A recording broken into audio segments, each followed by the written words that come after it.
Alors, bonjour et bienvenue sur ma chaîne Les Astrodacieuses et dans le tout nouveau format de mes vidéos de nouvelles et de pleine lune.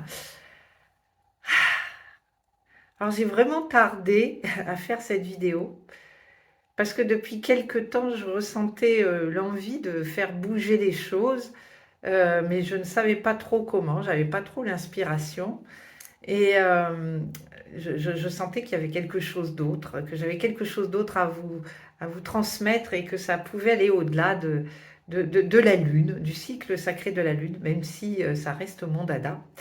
Et j'ai eu une étincelle de lumière ce matin, une inspiration lors d'une méditation, et je me suis dit, et si je faisais le voyage lors de ces vidéos de la Lune à Vénus?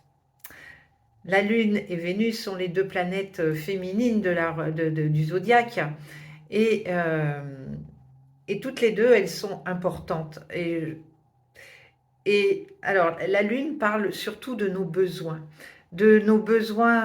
on va dire, vitaux, de ce qui nous est nécessaire. Dans le besoin, il y a une notion de nécessité. Et que si on ne l'a pas, si on n'arrive pas à combler ses besoins, il va y avoir une notion de manque, de peur, de manque de sécurité. Alors que Vénus, c'est la planète de l'amour, de l'abondance, euh, et c'est la planète de nos désirs, de notre pouvoir d'attraction, de l'amour. Et c'est important de bien faire la distinction justement entre nos besoins et nos désirs. Nous aussi, quand on fixe des intentions, enfin quand on émet des intentions, de bien voir où est-ce que ça se situe. Est-ce que c'est un besoin ou est-ce que c'est un désir? Parce que le besoin, effectivement, je vous le dis, il y a une notion de manque ou de peur. Et vouloir manifester quelque chose quand on a de la peur ou du manque, eh bien, on va attirer cette peur et ce manque. Alors que si on est dans le désir, il y a du plaisir, il y a quelque chose, il y a une vibration bien plus élevée. Donc, alors on va quand même parler de la nouvelle lune, mais je vais m'en tenir juste au, au luminaire, on va dire. Et puis l'environnement ambiant, mais pas plus. Et après, je parlerai de Vénus. Donc la Lune, pour cette nouvelle Lune, va rejoindre le Soleil dans le signe des Poissons ce lundi 20 février à 8h06.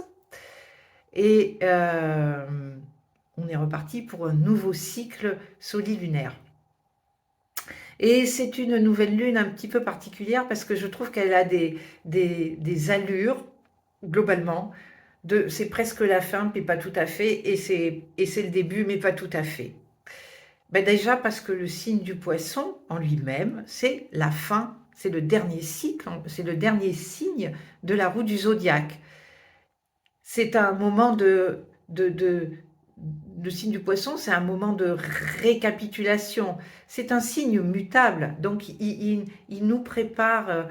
En fait, c'est le dernier signe de l'hiver, donc il va nous préparer au renouveau qui va démarrer avec le printemps et qui va démarrer aussi avec le signe du Bélier, qui est le premier signe de la roue du zodiaque.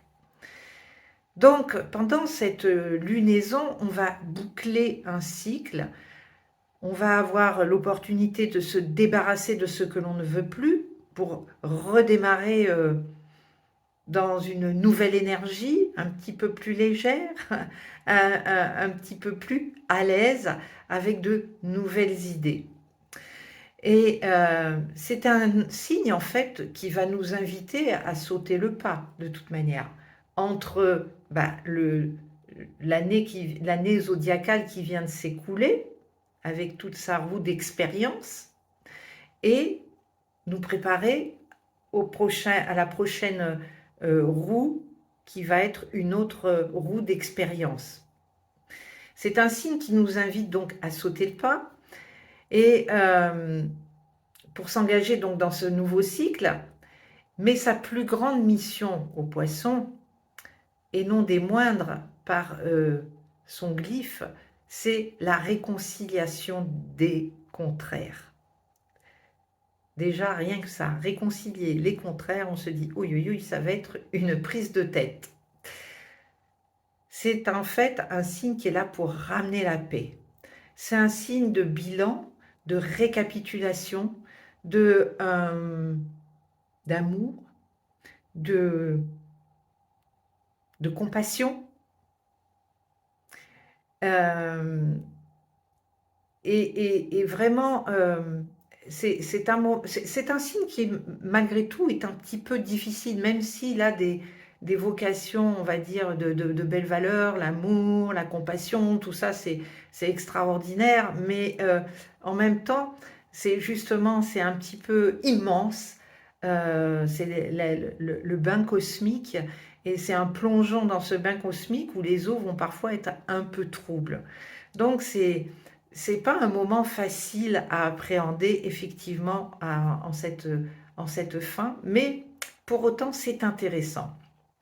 Et puis si on est averti que c'est pas forcément easy, eh bien ça va bien se passer. Alors je disais qu'il y avait c'était des énergies à la fois de presque fin, de pas tout à fait de début, et il y a effectivement trois autres planètes, et non des moindres, qui sont aussi un petit peu dans la même situation, qui vont, qui sont à la toute fin d'une expérience dans un signe du zodiaque et qui vont basculer lors de cette lunaison dans un autre signe, dans une autre énergie. Et ce ne sont pas des petites planètes, ce sont des grosses planètes. Il s'agit déjà de Pluton, la planète de la transformation, de la métamorphose des consciences, la planète du pouvoir qui est en train de terminer un travail dans le signe du Capricorne où il y était depuis 2008 et nous sommes en 2023. Donc c'est un moment où il a mis à mal un petit peu nos institutions. Et d'ailleurs, ça a commencé par nos institutions financières avec la crise des subprimes en 2008. Cette grande crise financière qui a, voilà, il y a eu à cette époque aussi des gros chantiers, il y a eu des problèmes avec la Grèce, il y a eu où l'Europe, le principe même de l'Europe, de l'euro, a été chahuté et mis à mal. Donc voilà, et ce Pluton est à 29 degrés quelques du Capricorne et il se prépare à entrer en signe du Verseau le 24 mars. Donc c'est ces derniers moments, vous vous rendez compte, sur plus de 15 ans en Capricorne, il est en train de se préparer, il est dans ses derniers jours du Verseau. Il y a aussi Saturne, qui est aussi en bout de course, lui par contre, dans le signe du Verseau. Il est à 29 degrés. Saturne, c'est notre grand sage, c'est celui qui nous rappelle le principe de réalité. Alors, bien souvent, on peut se dire que c'est l'empêcheur de tourner en rond, mais oui, effectivement. Alors, peut-être que dans le signe des poissons, ça va, quand il va y être, voilà, il va avoir du boulot pour éviter qu'on tourne en rond sans, sans fin, voilà. Mais il est dans le signe du Verseau depuis 2020 et il est vraiment porteur de toutes les valeurs du Verseau. Ces valeurs qui sont des valeurs de l'humanisme, de l'entraide, c'est un signe de sociabilisation où on s'occupe on va dire je ne vais pas dire des problèmes sociaux, mais un peu cela. On le voit en ce moment avec le conflit sur les retraites, et il y a eu pas mal de choses en ce sens. Et pendant ce passage qu'il a fait dans le signe du Verseau, il a été en carré à Uranus, qui est dans le signe du Taureau. Uranus, la planète des surprises, et on en a eu depuis 2020, puisqu'il y a eu, il y a eu la crise du Covid, et où on est venu nous tester sur nos libertés, sur ce que c'était que la liberté, la vraie liberté, notre lien au matériel. Qu'est-ce que c'est? Est-ce que nos possessions, le lien à notre corps, euh, quand je dis nos possessions, c'est notre instinct de propriété. Où est-ce qu'on partage? Où est-ce que ça s'arrête, ce qui est à nous vraiment? Et c'est donc poser les limites de ce qui est vraiment à nous. Donc c'est notre intimité, peut-être, voilà, et ce qui fait partie du collectif. Voilà, Saturne et ce carré Saturne à Uranus, c'est ça qu'il est venu travailler. Et donc, c'est donc aussi un moment, je ne sais pas si vous vous en rendez compte, et d'ailleurs on le voit en ce moment économiquement, des enseignes, des grandes enseignes de magasins qui étaient là depuis des lustres, qui ferment, ce qui veut bien dire que, en fait, c'est pas vraiment un problème économique en soi, c'est tout simplement qu'il y a quelque chose qui est en train de changer, que nous avons changé dans notre manière de consommer. Ne serait-ce que, ben, quand je dis le lien au matériel, le lien aux vêtements. Jusqu'à présent, on avait comment, des collections, je ne sais plus combien de collections par an. On avait besoin de s'acheter des fringues. Maintenant, il y a beaucoup de personnes qui sont en train de revenir là-dessus. Non pas parce que c'est forcément un problème d'argent, mais c'est aussi un problème de sens. Un problème de quel est le sens de s'acheter des vêtements tout le temps. Le vêtement, il est là pour nous vêtir, pour... voilà, mais est-ce qu'on en a besoin si souvent, autant? Qu'est-ce qu'on a à cacher sous ces vêtements?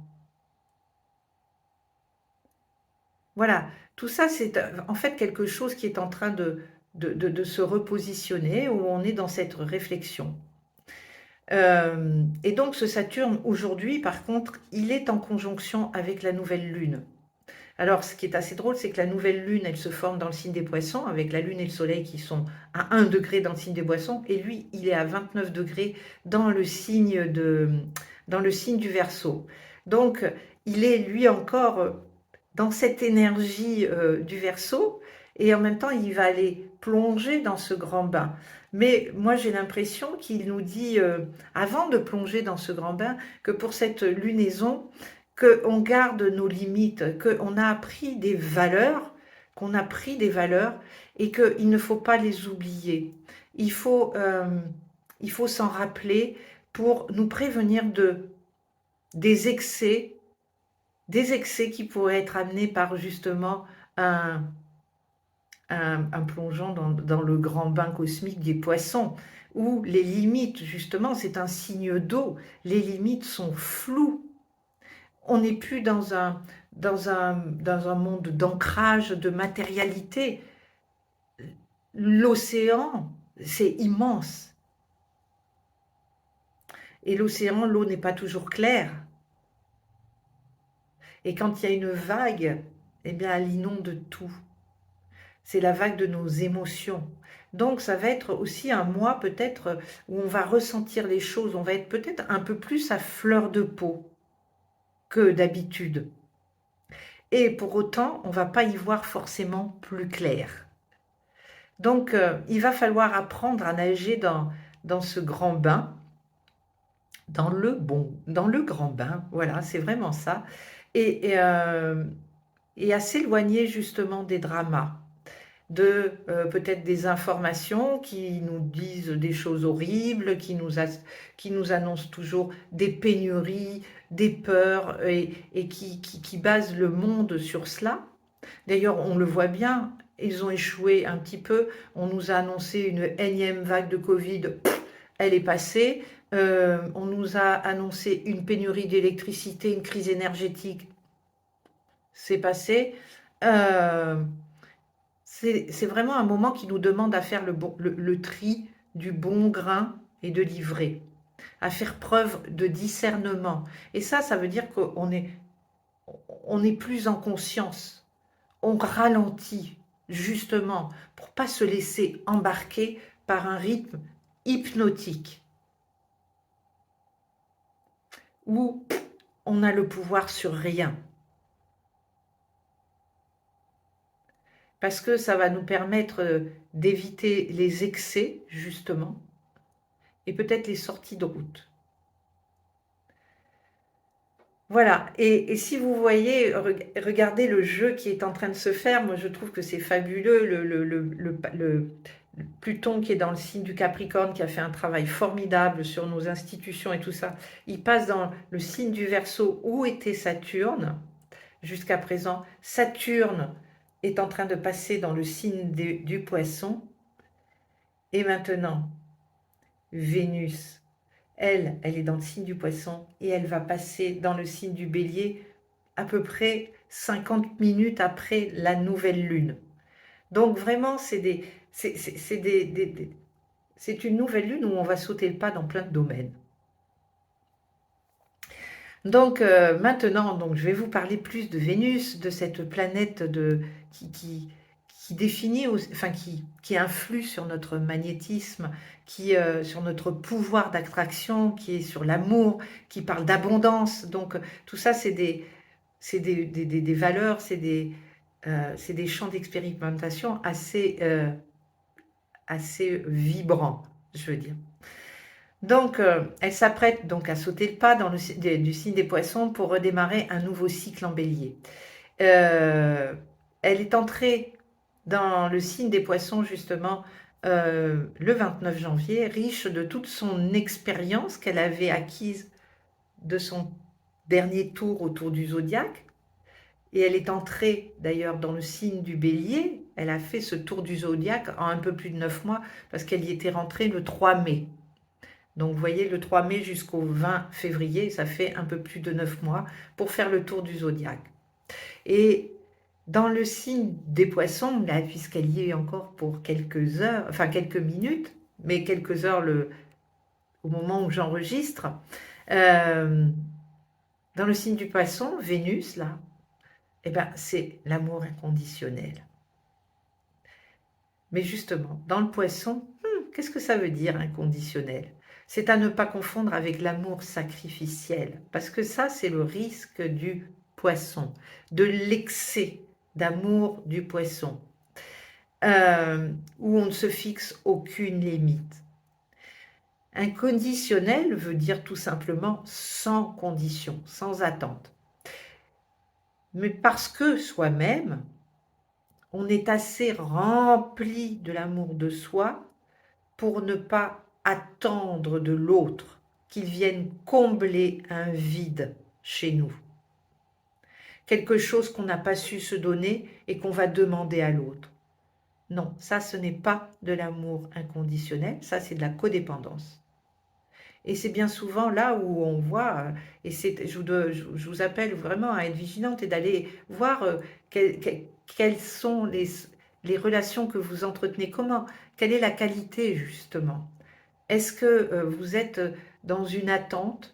Est-ce que ça vous arrive de dire oui, après tout ce que j'ai fait pour elle, après tout ce que j'ai fait pour lui, oui, eh ben il m'a même pas dit merci. Oui, ben voilà.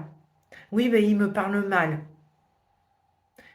C'est un moment, on va dire, de récapitulation et peut-être de recentrage et de se sentir dans son pouvoir, qu'on n'a pas besoin de l'amour de l'autre pour être bien.